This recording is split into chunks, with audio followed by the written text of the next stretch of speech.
Thank you so much, Kate, for that. Nearly 55,000 people are sleeping on the street on any given night in Los Angeles. And with homelessness worsening, the city has not made progress in helping people get into housing. But one local nonprofit called the California Community Foundation is focused on building new and affordable housing units that include support services to ensure housing stability in the long term to people who need it most. Joining us in studio this morning now is Sewill. She is the Vice President of Health and Housing at the California Community Foundation. Good morning, Ann. Thank you so much for being here with us today. Good morning. Thank you. So housing has never been harder to afford. There's some new research that's come out that says that 92% of LA homes are unaffordable to the average person. Yes. And looking at your website, something that really struck me, you say that a spark of hope in a heart can light a fire in a soul. So what are you all doing to spark that hope? One of my colleagues says that our job is to shove LA. And, you know, to find solutions and shove our leaders, especially our elected leaders, towards them. 3 years ago, we've been focused for a long time on production, preservation, and protections in terms of the solution to our overall housing crisis. And 3 years ago, we started focusing on the production of supportive housing, that's just apartments with services, for those that are experiencing homelessness. We know that if people can get into apartments with services, they will stay housed 92% of the time. Wow. They'll become with employed with the services, case management, job help. You know, a lot of people that you see on the street are suffering from mental health, physical health, substance use issues, and you need those services. And actually, we find in buildings that have both people who have mental health issues and not, everybody signs up for the services. We all need some support. Yeah. And even if they don't have mental health issues, people don't have transportation, so they don't even know how to go out and get a job. They aren't great at filling out an application. They don't have records of education, you know, that will help them out. Have you found that providing those services, even if you don't have them in a semi-permanent housing situation, helps? Like if people are living on the streets, do those services help people? Like everything about this problem, that's a complicated answer, because most people who are on the street, it takes a while to build that trust and relationships with outreach workers, case managers, who are providing services, you know, just in terms of talking to people and get them referred to doctors and places to get your Social Security card and those sorts of things. So services start even before you move in, but you really cannot recover without housing. It's foundational.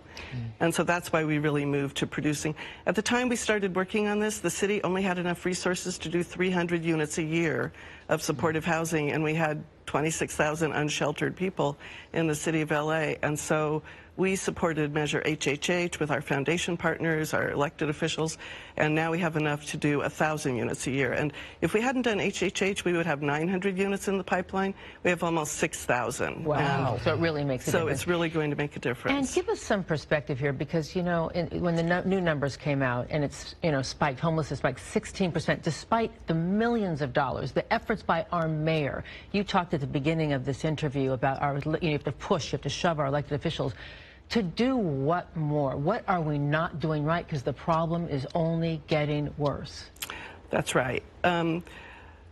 We housed collectively across the county 20,000 people last year, and yet the number went up by 6,000. So that tells us that more people became homeless, newly homeless, than were housed to begin with.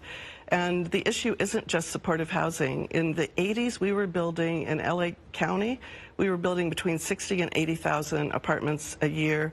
Last year, we permitted only 19,000. We have a housing crisis in large part because we have a supply crisis.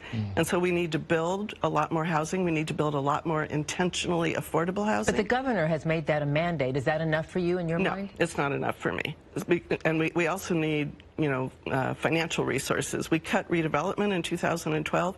Everything we voted, all the taxes that we're paying in H and HHH, do not make up for that cut. So I would rather like to see corporate partners too. We've talked about this. We have Disney, we have Universal, we have all these massive multinational corporations that have made billions and billions of dollars being based here. I would like to see them step up and say, we will provide this and we will provide that. Well, let me ask you a question about that, because at the root of this, it's not just just housing, it's jobs so people can afford. What is the California Community Foundation doing about helping people get jobs that have difficulty doing so? Yeah, and jobs are a super important part of it. We have in our Economic Opportunity Program, we support people at the very starting level of jobs, micro enterprises. We have investments with groups like Grameen America and Opportunity Fund who help small entrepreneurs grow and eventually hire one more person or, one more person. And we have partnerships with groups like Chrysalis that are providing, and what's the story on them? And Homeboy Industries who provide, jobs for people who... But it always keeps coming back to housing. The work that we do, Homeboy is worried that their folks are driving from San Bernardino, sleeping in their cars from Monday through Thursday and then going back on the weekend. We really need to step up our production of housing. And what was that number? It was like 130 people a day were put into housing last year, but 150 more every day became homeless. Yeah. As part of the work on Measure H, Supervisor Ridley Thomas did a poll, and it asked, do you fear that you or your family will become homeless in the next year? And it wasn't surprising that the majority of people who made less than $30,000 a year said yes, but 33% of the people who made between $60,000 and $90,000 a year said yes. Well, they always say we're a paycheck away from being there. And it's not about them. We all could be them. And thank you so much for coming. Thanks for being with us this morning. For more information about how you can help, you can visit calfund.org. Really brilliant. Thank you so much. Thank you. We'll be right back. This is The Beat Online. I want to ask you,